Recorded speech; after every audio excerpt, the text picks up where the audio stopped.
just been about survival of the fittest. He wants to turn America into a European-style social welfare state.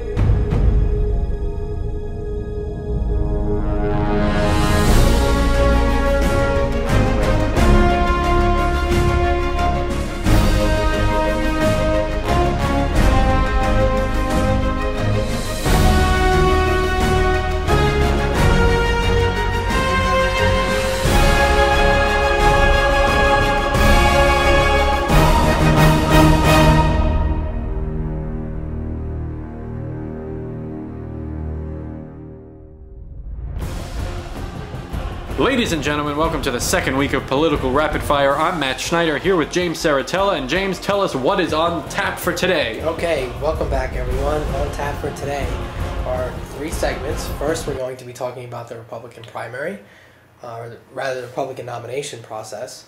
Two, we're going to be talking about SOPA, Stop Online Piracy Act, which is a bill pending in the Congress, and all the controversy that it's been causing. And third, we're going to be talking about campaigning in America in the new millennium and what the impact is. So let's jump right into our first topic. Okay, so Matt, the first topic, question for you.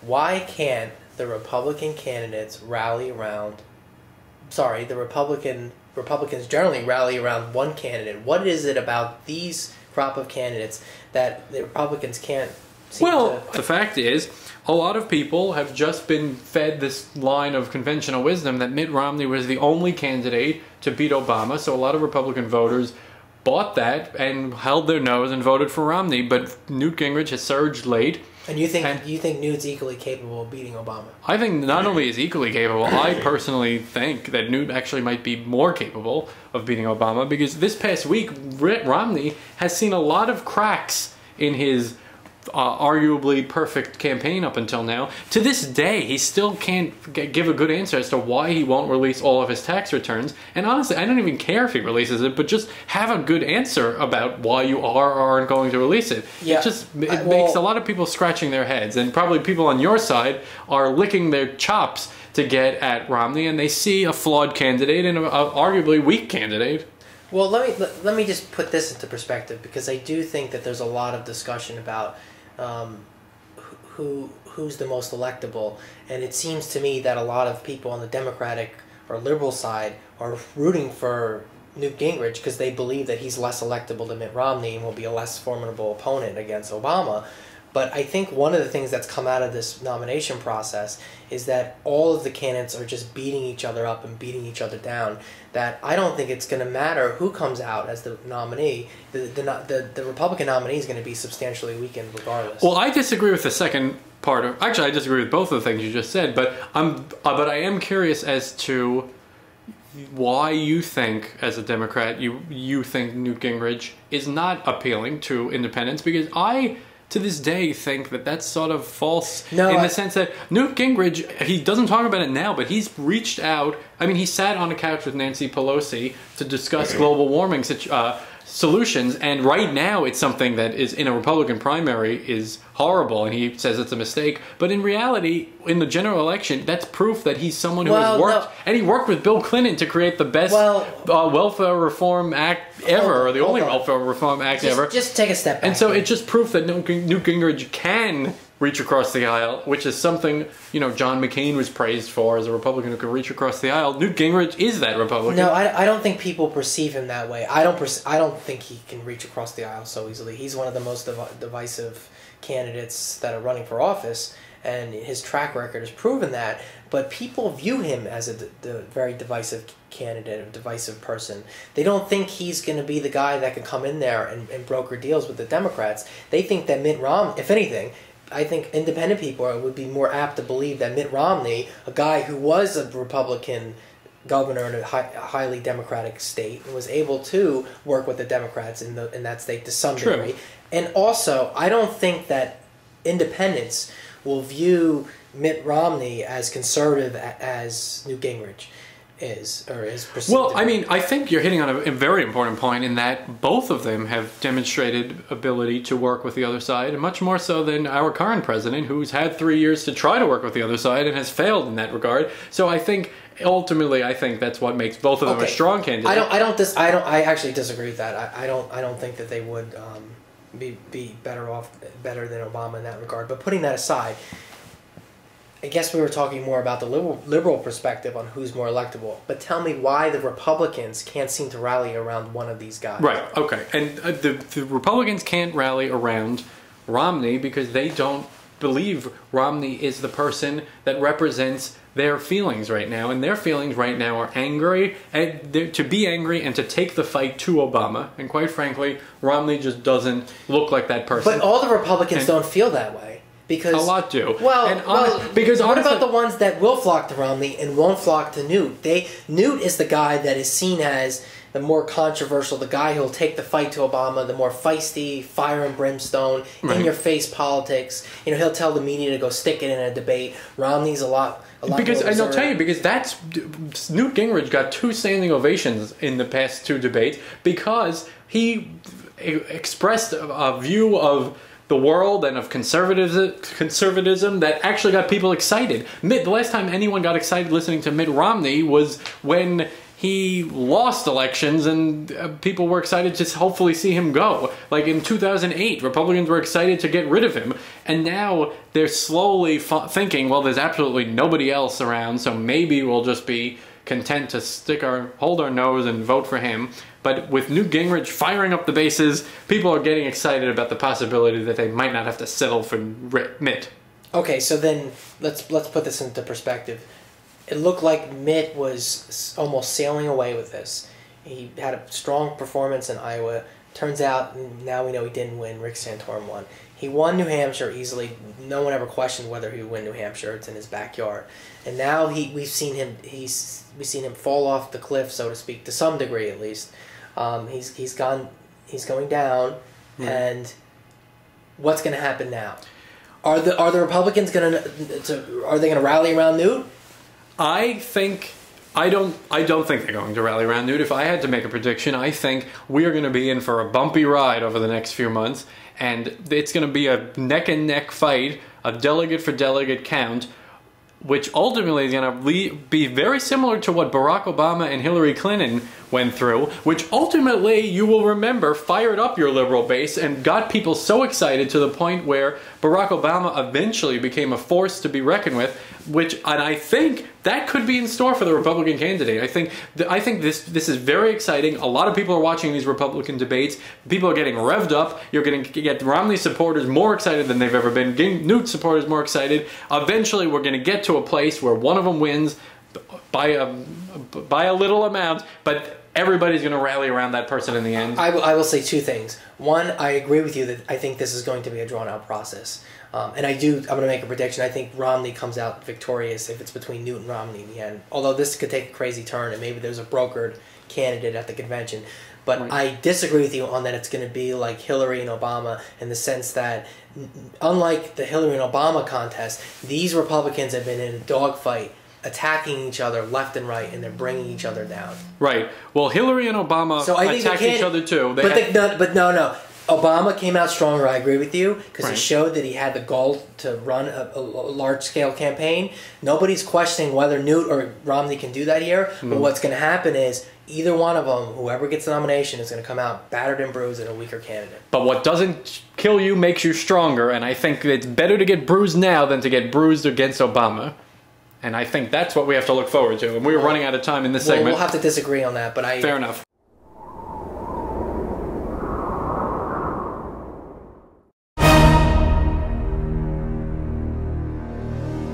Second segment, and it's going to be very interesting to find out your take on this, the Stop Online Piracy Act, which is a bill right now in Congress backed by a lot of Hollywood studios and content producers and intellectual property owners who are trying to get Congress to help them stop piracy on the internet. And it's pretty complicated. Opponents of it suggest that it's a restriction on free speech, or that there's the potential for that restriction.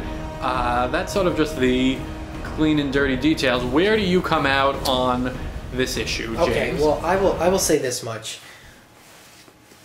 I am not overly passionate about SOPA in the way that a lot of people are, and we've seen. And SOPA is the acronym for the act, right, just so Stop Online Piracy Act. I actually think that the legislation probably is too expansive and does and is potentially dangerous. But having said that, I do think that the goal of the legislation is a valid goal. The whole purpose of this bill is to prevent illegal use of copyrighted material. And there's nothing wrong with that. And one of the issues I have is that there's been such a backlash about this legislation, and I guess the fear that it's going to be infringing on or censorship or infringing on First Amendment rights or whatever it is that all these people came out against it. And Google had a little black box around its name, and Wikipedia went black for a day, etc. And now we're seeing congressmen and senators retreat support for the bill. Well, what I find unique about this is that it doesn't necessarily break down along party lines about who's for and against it. Well, because this isn't a traditional liberal or right. conservative issue. This is what I was getting at. This is competing interests, right? You have people on one side, they're the content creators, the Hollywood studios that have copyrights in these materials that are being infringed upon. And then on the other side of the aisle, you have the Googles and the Facebooks that are, having links to certain items that are so here pirated or whatever it is that they're doing that's infringing on the right. Well, copyrighted material. Without reading the entire act, which I'm sure most people in Congress haven't even done because they rarely do, I'm sure there's validity to the argument that this is overbroad and vague and too intrusive, but because that just is common nature in Washington. But I'm sort of in agreement with you that there's way too much I don't think I'm admitting to breaking laws right now, but I'm going to suggest that there are plenty of illegal places online to watch. Like if I miss a television show and I want to watch it, it's very easy to find it online, and that shouldn't be easy. And you see because honestly, I respect people in Hollywood and what they create, and I think ratings on television have actually been impacted drastically by the fact that people are like, oh, I don't have to watch it tonight. I'll just catch it online somewhere and that's tomorrow. And that's the point here that's being lost, is that there's such a focus on the so-called censorship that the countervailing interest of protecting the industry that has the copyrights in these materials, that their interests, or the interest of copyright in general, which is, for most people who don't know this, is something that is, the Congress is empowered to the Constitution to protect copyright. Right, that's a federal issue. And so this idea that this is getting ignored, this other countervailing interest, I find troublesome. Look, you know what? If Congress wants to crack down on pirated material, there's nothing wrong with that. And maybe they need to make the legislation a little bit more narrowly tailored to focus on the real problem. I don't think I think that's obvious, because I don't understand how you can create narrow legislation so that Facebook and Google aren't on the opposite side of this. Like, why are they let me get to that point. Because it's clearly overbroad if Facebook and Google are up in arms. Well, here's where I'll get to the point. I found it so fascinating that Google was touting how it had 7 million users or people sign their petition to say stop the SOPA, right? And what's amazing to me is why do people care that much about Google that they'll sign Google's petition, a multi-billion-dollar corporation? Google's getting people to do its lobbying for free, which is preposterous. No, well, I don't think it's... here, we found a point of disagreement, then ultimately. I think the reason why people are signing this petition is because Google provides a service to people that they respect and enjoy and want to see uninhibited in the future. And that's ultimately the power, that's people power instead of lobbying power. Lobbying is when you're paying people to represent these industries that aren't representing real interests. They're representing corporate interests and influence. Whereas if Google's getting 7 million people to support them, that's the surest sign yet that people really do believe one thing or the other. And I think because Google is a great equalizer and it actually distributes information and makes information so much more accessible to so many more people, people respect that and want to see that preserved. And ultimately any act from Congress that might endanger that does truly anchor people. But it doesn't. But hold on a minute. It doesn't necessarily endanger an act of Congress, and not necessarily SOPA. But it doesn't necessarily endanger Google. It just may put some restrictions on what Google can do, and those are valid points that you made. But still, take YouTube for instance, right? YouTube, there are millions of violations committed on YouTube every day. The copyright violations or infringement, right? Right. But that gets to continue in YouTube or Google, which right, and you know what? Gets away with it, and then who suffers at the end? At the end of the day, right? But okay. The people who are creating the content suffer. Right, but this is the ultimate question, and this is the ultimate battle between good and evil, I guess, or in that.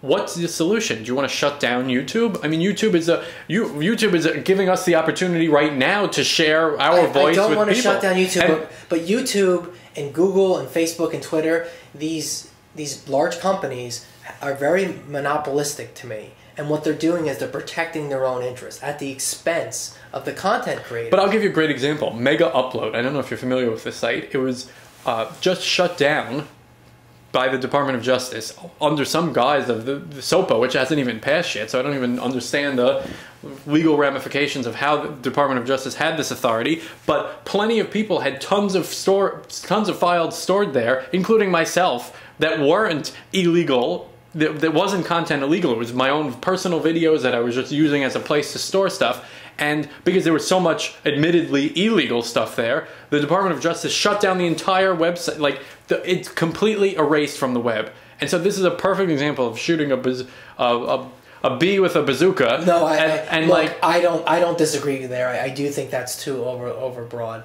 But I guess my main point is we shouldn't lose sight of the countervailing interest here of protecting copyright, protecting people who make content, Hollywood, movies. Right. There's nothing wrong with that. There's nothing wrong with protecting those interests in a way that makes sense. And SOPA, I agree, doesn't make sense the way it's written.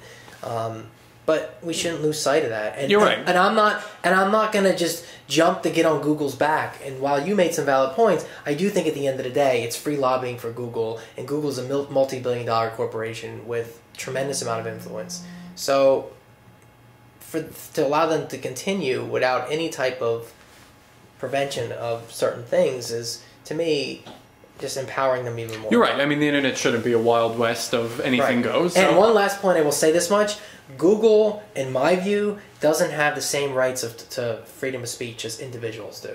So this whole notion that somehow Google is protected by its First Amendment rights, which I don't believe really it's entitled to. And I know we're getting into Citizens United. I was just going to say, to tie it full circle, Mitt Romney believes corporations are people, so he believes Google has the right to talk. That's right. Well, Mitt Romney, that's what he believes. Right. All right. I don't even know if Mitt Romney's a person, so who knows? Maybe he's a robot or something. Well, he thinks he should be able to talk as a robot too, I'm sure.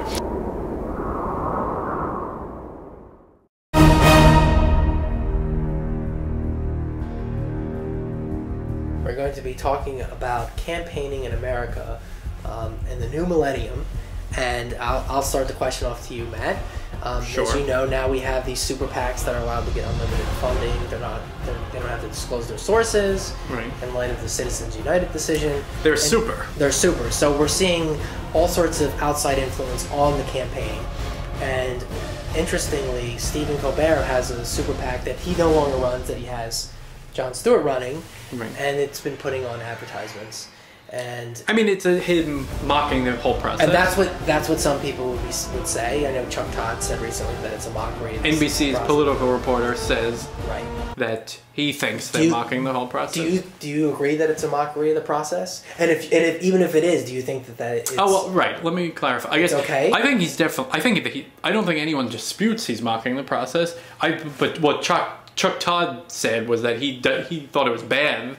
That it was bad for the process. Do you agree with that? No, I don't think it's bad. I don't. Why?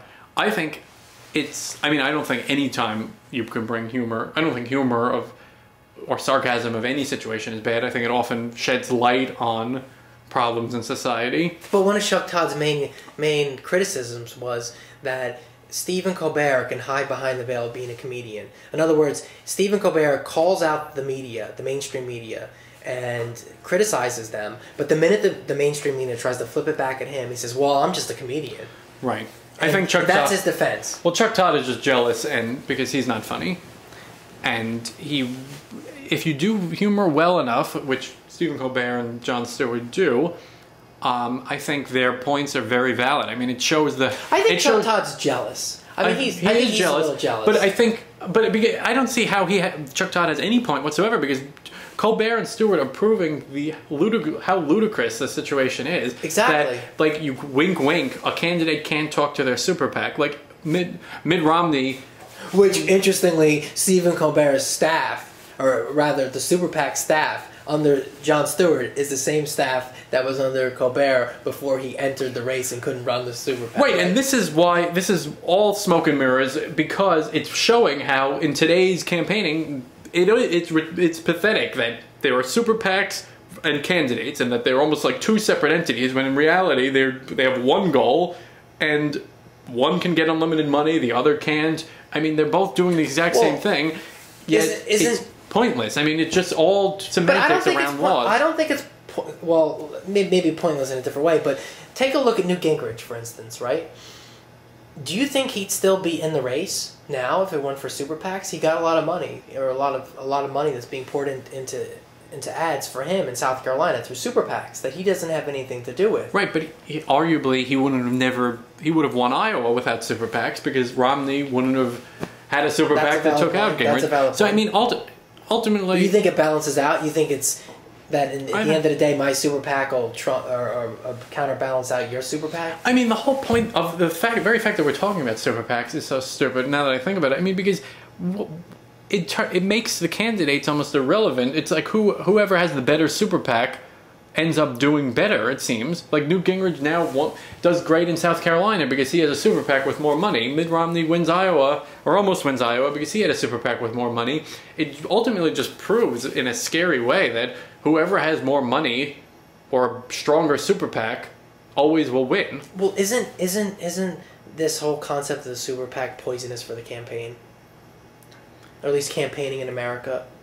I don't know. I mean, this is we're getting into campaign finance rules now, because they've been thrown out the window by and large with the new ruling. Right, they are definitely, because I used to be of the opinion, the conservative point of view is that political speech is same as any speech and shouldn't be restricted. I tend to believe that because it's once you start getting into the business of restricting speech, where does that end? There's a slippery slope. Wait a minute, though. That's different. It's a slippery slope when you restrict it for individuals, fine. But when you're saying that for corporations, they're allowed to have the same amount of political speech as an individual, that becomes problematic. This corporations are people is making a comeback in every segment. It's making a comeback in every. Maybe that's the overarching theme here. Because at the end of the day, maybe it goes to show us that corporations really aren't people. Right. And look what it's doing to the process right now. You have Iowa where Newt's beaten down by Mitt Romney's super PAC that he has no influence of and no control over. And then in the same side, the other side of the coin, you have in South Carolina Newt's super PAC backing him, beating down Romney, and they're both effective. No, I know. I'm in agreement here. But I guess. So then you're saying you think that Citizens United was decided incorrectly? I don't know about that. Because in the absence of Citizens United, then what happens? Like, where does that go? What does that lead to? Well, then you can have rules. You can have restrictions on what super PACs can do, right? Because they wouldn't. Well, I don't know. Or do super PACs not exist in the absence of Citizens United? Because then all the money goes to it goes to a campaign and it is restricted. Or they exist in a lot more limited form. And see, then that's the problem, I guess, in that you are restricting speech at that point. I don't see it that way. I don't know. I'm torn on this. I'm not really getting aggressive, because I think there is a problem when elections are decided by who has the most money or who can get the most money. And all right, then fine. Let me ask you this: since we're on the topic of campaigning in America in the new century or new millennium, really, how would you feel about having an equal playing field? You mean public financing for election? Public financing, no lobbying, no taking private money, like European type system. That's a dirty word, right? How would you feel about that? Well, I think just hearing the word European, you're right, is a dirty word, and it should be, because given that Europe's going bankrupt in How would you feel if we had a system where there was no donations from private entities, it was all public financing, and that candidates would be forced to talk about what they really believe and not necessarily be influenced by certain special interests? How would you feel about something like that? Honestly, on paper, I don't see anything wrong with it, quite frankly. I think, given that candidates on both sides of the aisle are so bought and paid for by tons of special interests, tons of people, like Barack Obama gets more money from Wall Street than any Republican candidate. Well, that was in 08. It was in 08. Right, that's what I'm talking about. So I'm assuming... And labor unions, right? They influence the Democrats. Of course, labor unions are all over. I mean, so... So it sounds like I've got you to maybe agree on a more of a European system where we strip out all the special interests. What do you think about that? Wow, this is a unique moment here.